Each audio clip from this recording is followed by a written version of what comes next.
They said the river would hide them. Pay In the winter close darkness, attention to the with the recoil fog hanging mechanism low here. over the banks of the Sauer, Keep this area German clear during soldiers firing waited in procedures. silence, Understood, believing sir. the night and the forest would shield their crossing.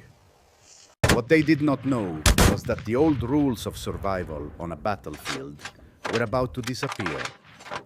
No foxhole, no trench, no log-covered bunker could save them from what was coming. The first shells arrived without warning. They did not slam into the ground. Clear the breach! They bloomed in bursting in cold light and steel. When the echoes faded, the silence that followed was haunting enough to make even veterans question what kind of weapon could erase an entire battalion in moments. This was not ordinary World War II artillery. Check that lever again! And it was not an accident. It was the arrival of the proximity fuse, a technology once dismissed as impossible, now capable of turning every near miss into a lethal strike. In the chaos of the Battle of the Bulge, it would change not only the fate of those trapped on that riverbank, but the future of warfare itself. How did a miniature radar, hidden inside a shell, smaller than a beer can, rewrite the laws of the battlefield? Today we trace that story back to the beginning. The road to the proximity fuse did not begin in the forests of the Ardennes. It began thousands of miles away over the waters of Pearl Harbor. She's ready to roll. On the morning of December 7, 1941, as Japanese aircraft dove out of the sky, American gunners did what they had been trained to do. They set the timers, loaded their shells, and fired volley after volley. But the truth became clear almost immediately. World War II artillery was not built for the speed, altitude of modern air power. Most shells detonated far below their targets, failed entirely. And in Honolulu, the blasts of American time-fused rounds, falling back to Earth, killed civilians who never saw an enemy plane. What had once been a trusted defensive weapon was suddenly exposed as an aging idea struggling to survive in a new war. Aircraft were faster now, more agile, rising beyond the reach of calculations done by hand on the deck of the ship. A gun crew could estimate altitude, dial the fuse, and pray their timing was correct. But prayer was not a fire control method. And in a war that would soon cover half the globe, prayer was not enough. The concept of a proximity fuse had been imagined before. Scientists in Germany, Britain, and the United States understood the dream. A shell that could sense when it neared the target and detonate at precisely the right moment. But every nation that tried to build it hit the same wall. The inside of an artillery shell is a violent place. When fired, a projectile is slammed with forces exceeding 20,000 times the pull of gravity. It is spun to more than 25,000 revolutions per minute. Traditional electronics simply shattered under conditions like these. German engineers, after exploring over 30 designs, declared the task impossible. The British refused to accept that verdict. In 1940, they developed early models for rockets, which experienced gentler acceleration. But rockets were not artillery, and their circuits failed whenever engineers tried to scale the technology upward. So the British made a decision that would reshape the future of the war. They packed their most secret designs into a black metal box and sent them across the Atlantic in the hands of the Tizard Mission, hoping that American industry could accomplish what British laboratories could not. In Washington, the responsibility fell to a quiet physicist named Merle Tuve, and a small team within the Carnegie Institution. Tuve understood that theory was not the issue. Execution was. If a radar-based fuse was going to survive inside World War II artillery, it needed to become something the world had never seen. A complete electronic system the size of a thumb, rugged enough to endure the shock of firing, cheap enough to produce in the millions, and simple enough for sailors to use without hesitation. The list of requirements bordered on the impossible. But the war did not care about impossibilities. The Pacific was burning. American ships were dying under kamikaze and dive bomber attacks. And without a better fuse, the Navy could not hold the line. Tuve and his engineers had months, not years, to solve a problem that had defeated entire nations. What came next would prove that persistence, not theory, decides the course of war. The first proof that this strange new device worked did not arrive in a laboratory report. It came from a warship at sea. In August 1942, the cruiser USS Cleveland steamed into the Chesapeake Bay with a simple assignment: fire at radio-controlled drones and see whether the new shells were worth the secrecy that surrounded them. The gunners loaded rounds, tipped with the unfamiliar noses of the proximity fuse, and took aim. 4 shells left the barrels. 3 drones fell out of the sky. Officers on deck stared through their binoculars, wondering if someone had rigged the test. For anti-aircraft crews who had spent years watching time-fused shells burst harmlessly in empty air, the difference was staggering. These rounds did not need a direct hit. As long as the shell passed within roughly 70 feet of the target, the tiny radar in its nose sensed the aircraft and triggered detonation. Shrapnel did the rest. For the first time, World War II artillery aimed at the sky was no longer hoping for a miracle. It was doing what it was supposed to do. What followed was not a single breakthrough, but a quiet revolution of factories across the United States. Section T moved into a larger home and became the Applied Physics Laboratory under Johns Hopkins. Around it, a web of industry formed. More than 24 major contractors and over 100 companies contributed parts and expertise. A factory that once made organs now built fuses. A plant that once turned out Christmas tree lights began producing miniature vacuum tubes. Each proximity fuse contained roughly 1 to 30 tiny components assembled by workers who often had no idea what they were building, only that it was vital to winning the war. By early 1943, the Navy began shipping proximity fuses to the Pacific Fleet. There were still restrictions. The shells were to be used over open water, so that any dud would sink beyond the reach of Japanese engineers. Even with that limitation, the effect was immediate. In 1943, American ships fired just over 9,000 proximity-fused rounds and destroyed 61 enemy aircraft. That meant a kill for roughly every 1 to 55 shells fired. Traditional time-fused ammunition had needed more than 3 times as many rounds to bring down a single plane. As the war moved toward the Marianas and the great carrier battles of 1944, proximity fuse technology matured alongside American naval doctrine. Task forces operating deep inside Japanese-controlled waters now carried a defensive curtain the enemy could not see but could not ignore. During the Battle of the Philippine Sea, Japanese aviators, many of them the best their navy had left, flew into walls of fire laid down by 5-inch guns using proximity fuses. They found that skill and experience could not overcome mathematics and engineering. Each pass toward the fleet carried a rising probability of death. Nowhere did this become more apparent than off Okinawa in the spring of 1945.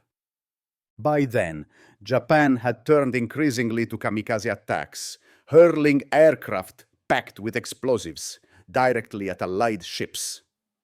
Conventional World War II artillery could seldom stop a determined suicide pilot who was willing to ride his plane into the side of a destroyer.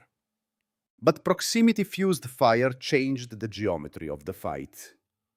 Instead of trying to punch a single hole in a single aircraft, American gunners filled the sky in front of the oncoming wave with timed bursts that exploded automatically whenever they came close to a target. On May 11th, the destroyer USS UW Hadley took up radar picket duty off Okinawa and faced more than 100 attacking aircraft in less than 2 hours. Its 5-inch guns, loaded with shells, tipped by the proximity fuse, tore into the attackers. By the end of the engagement, Hadley had shot down 23 planes, while the nearby USS Evans accounted for 19 more. The after-action reports did not mince words. The new fuse was not just useful, it was indispensable. Across the Pacific, results like these were rewriting the expectations for what World War II artillery could do. A weapon that had once relied on guesswork and timing wheels was now guided by invisible waves and tiny, rugged electronics. Yet even as the Navy embraced the proximity fuse at sea, the Army was still forbidden to use it over land in Europe. The secret was too valuable. One unexploded shell in the wrong field might give German scientists exactly what they needed. That policy would hold right up until the winter of 1944, when the forests of the Ardennes erupted and the Battle of the Bulge forced commanders to reconsider what was more dangerous, losing a secret or losing the war. At 05:30 on December 16, 1944, in a forest that seemed half asleep under winter clouds, the German army proved it was anything but finished. 3 armies crashed into thin American lines in the Ardennes, catching green units and exhausted veterans alike off guard. Radios crackled with broken reports of tanks on the move, infantry flooding through the trees, and outposts being overrun. Within hours, what would be remembered as the Battle of the Bulge had begun. In a fire direction center near Moskau, Colonel Oscar Alfred Axelsson listened to one of those calls. The 38th Cavalry Squadron, lightly equipped and spread thin, was being hammered by German infantry. They needed fire support now, or they would cease to exist as a fighting force. Axelsson knew what his guns could do. He also knew what they could do with the crates of newly arrived shells, stacked in his ammunition bunkers, rounds marked with red bands and the code name POSIT, equipped with the proximity fuse. On paper, the choice was simple. The Supreme Commander, Dwight Eisenhower, had not authorized the use of proximity-fused World War II artillery against ground targets in Europe. The risk was clear. One dud in German hands could expose the technology and threaten Allied air superiority. In practice, the choice came down to seconds. Men were dying now. Regulations could be argued about later. Axelsson gave the order. The guns of the 406th Field Artillery Group opened up, sending POSIT shells screaming over the treetops. Instead of burying themselves harmlessly in the frozen ground, the rounds detonated 30 to 50 feet above the advancing German infantry. Shrapnel rained downward into foxholes, slit trenches, and log-covered positions that had been designed to defeat conventional shells. Within minutes, the attack on the 38th Cavalry stalled, then collapsed. The first land-based use of the proximity fuse in Europe had done exactly what its designers had predicted, and something German scientists had declared impossible. Word of the results traveled faster than the shells themselves. Within days, Eisenhower formally requested authorization to use proximity-fused artillery across the European theater. By December 21, the restrictions were lifted.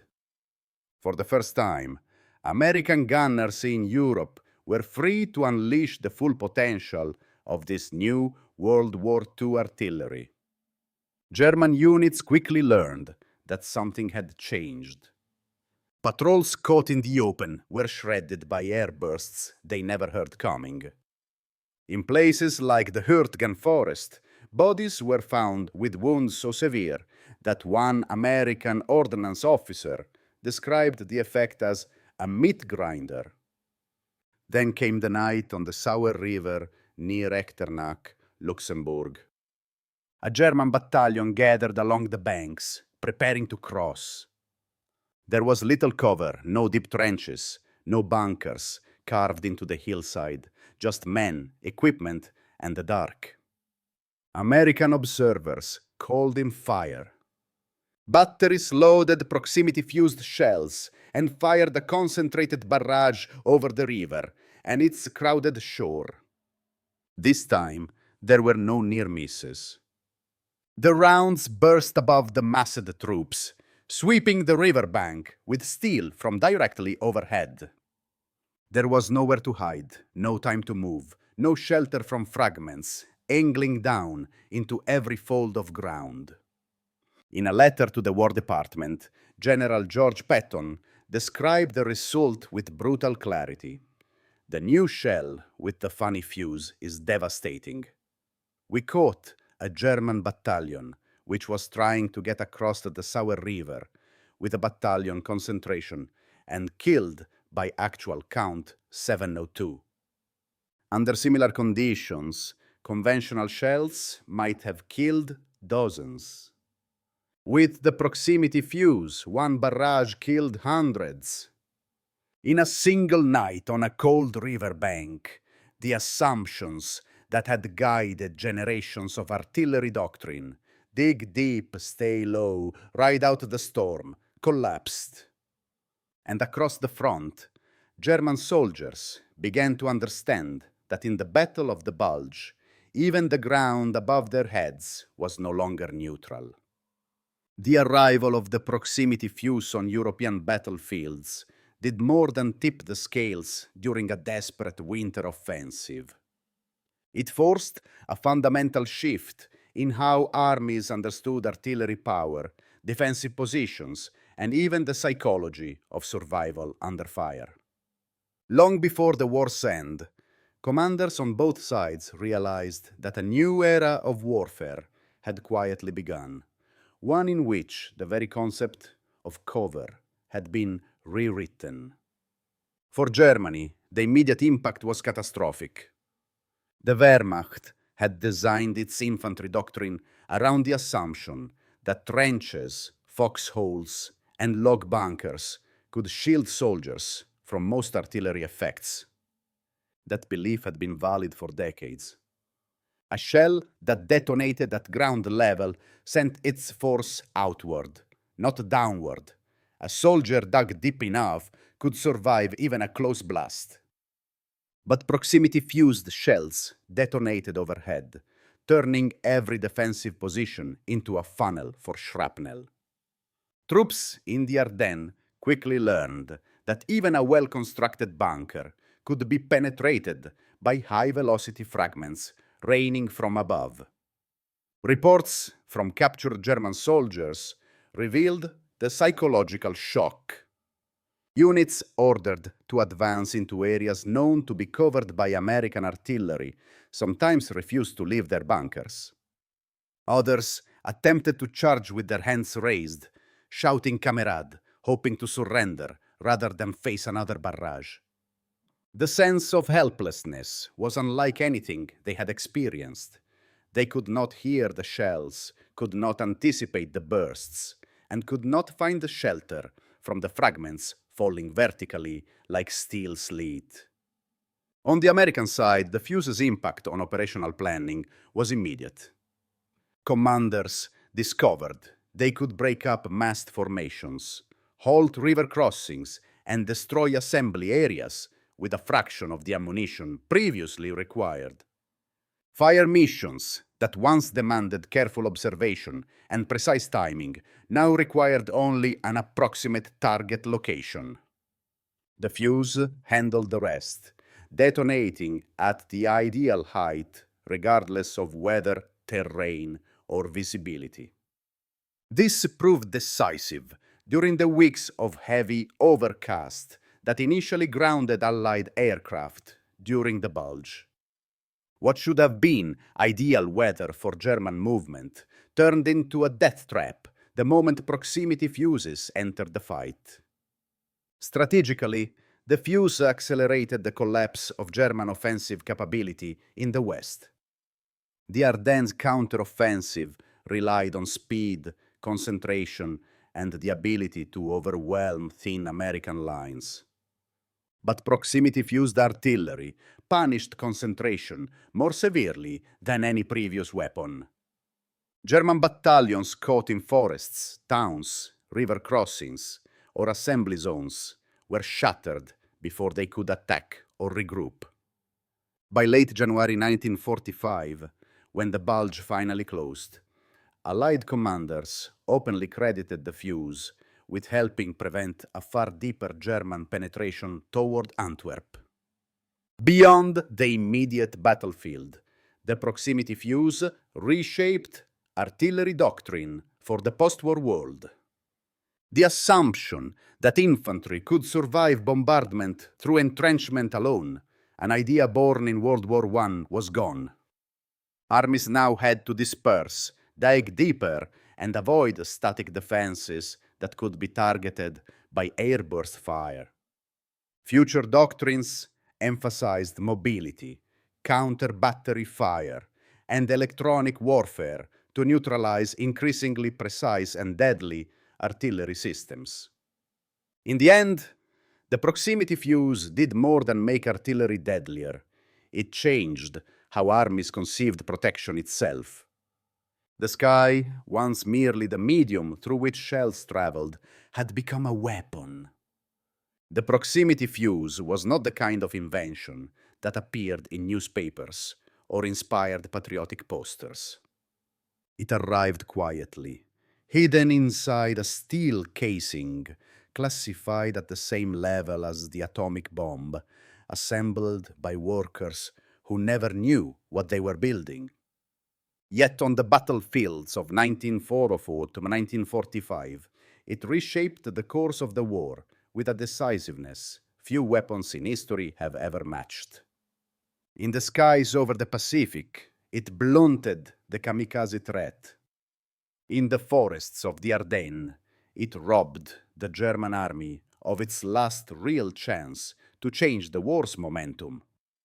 And along the Sauer River, it demonstrated a level of lethality that forced even hardened commanders like George Patton to rethink the future of warfare. Its legacy endures, not because of a single dramatic moment, but because it transformed the fundamental truth of combat, that survival could no longer be guaranteed by the ground beneath one's feet. The people who built it are mostly forgotten, but the world they helped shape is not,